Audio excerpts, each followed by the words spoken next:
Bonjour à tous et bienvenue sur cette nouvelle vidéo. Je vous retrouve aujourd'hui pour faire un point à mi-parcours des Pumpkin Autumn Challenge et Cocorico Challenge, donc les deux challenges de lecture dans lesquels je me suis lancée depuis début septembre et qui courent jusqu'à début décembre.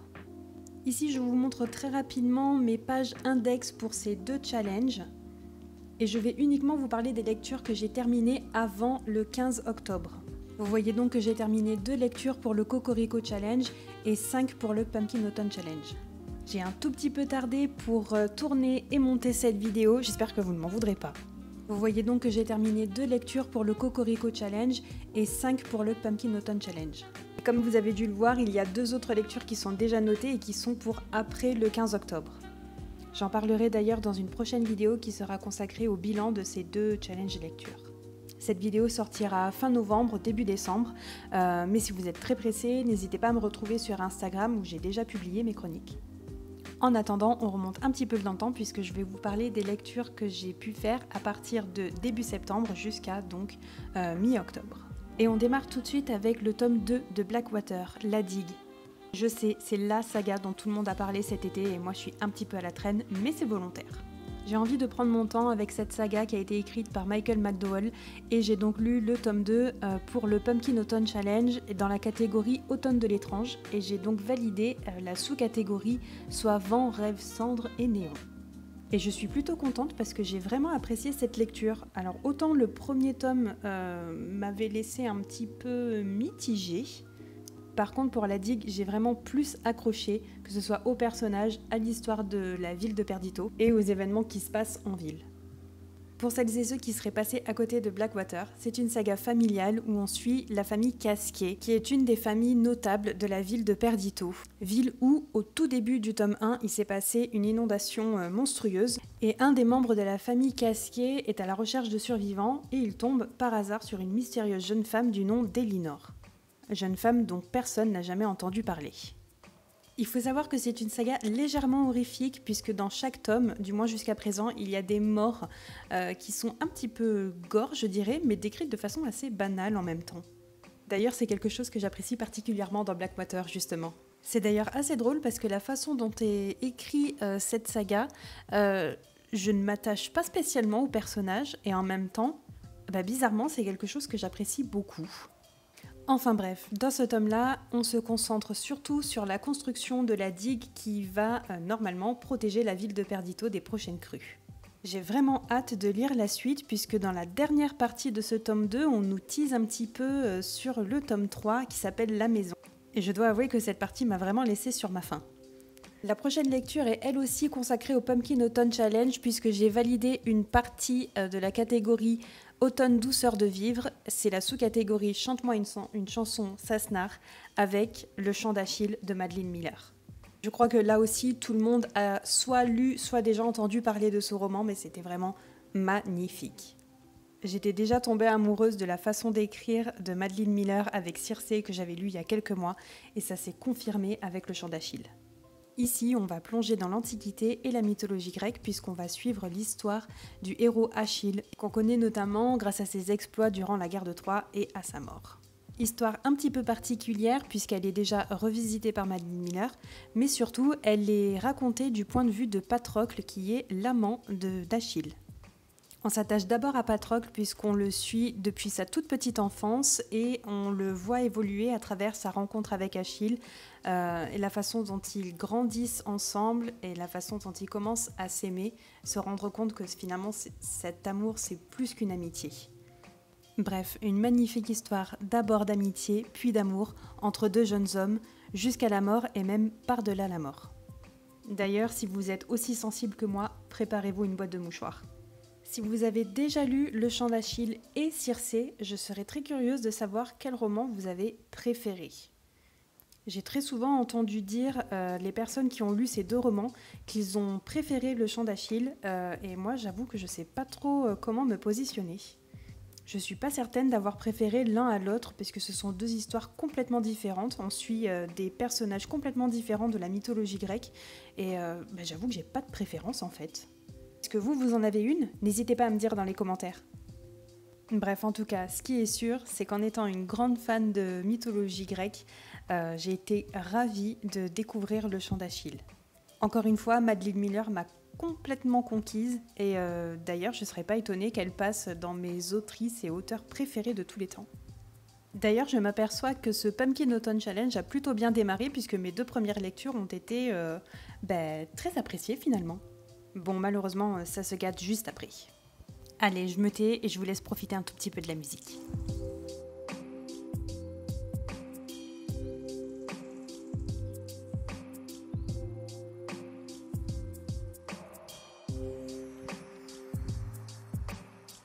La prochaine lecture, c'était une lecture audio pour valider la sous-catégorie La Maison Slangster du Pumpkin Autumn Challenge puisqu'il fallait écouter un livre audio ou un podcast.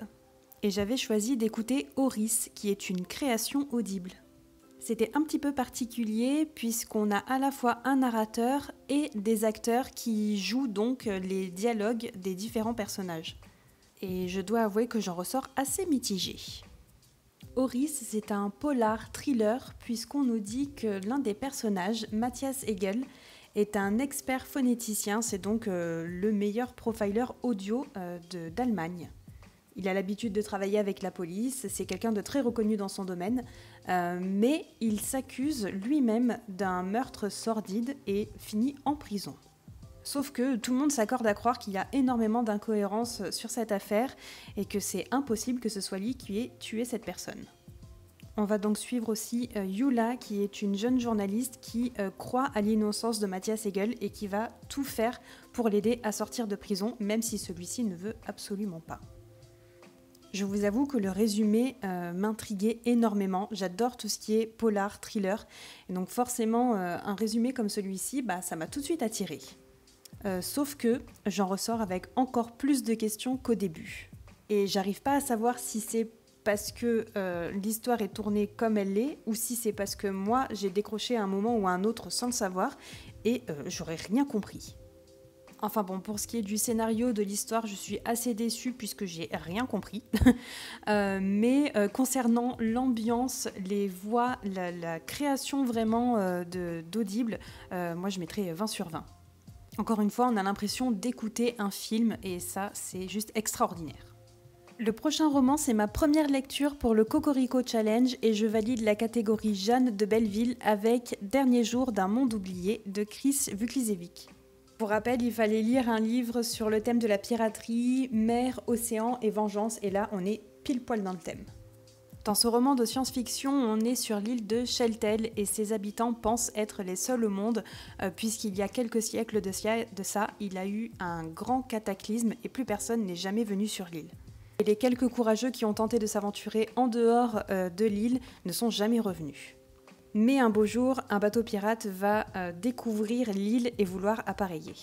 Et là encore, je suis assez mitigée par ma lecture.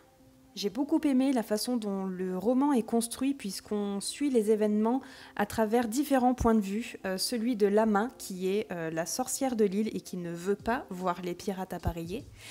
Celui aussi du marchand qui, lui, veut absolument rencontrer ces nouveaux pirates puisqu'il se dit qu'il va pouvoir faire encore plus fortune avec eux.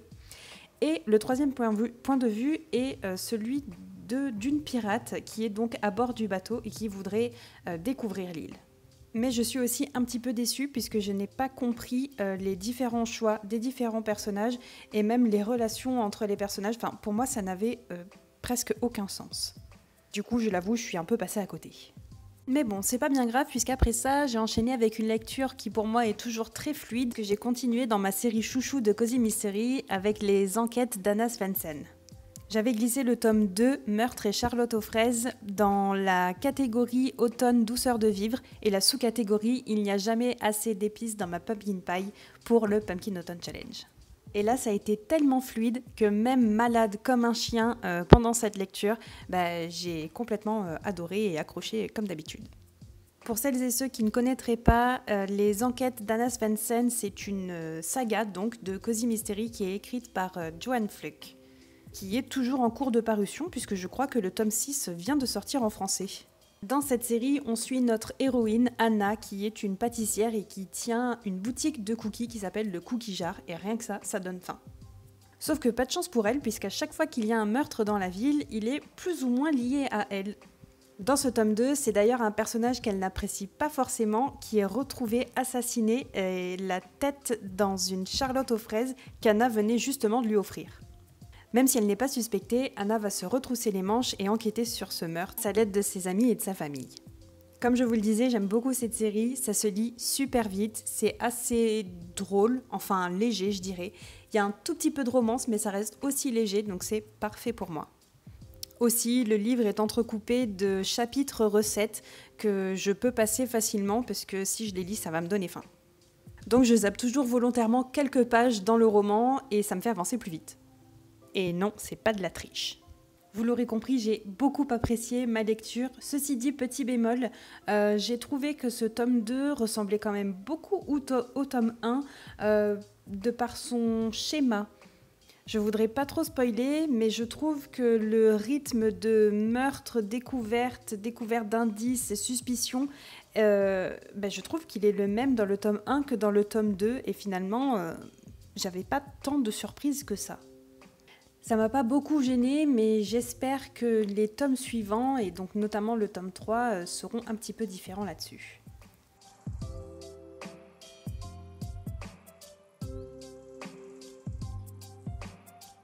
On arrive déjà au dernier roman pour cette vidéo, et c'est Boudica, écrit par Jean-Laurent Del Socorro. C'est aussi ma deuxième lecture pour le Cocorico Challenge dans la catégorie Joséphine Baker.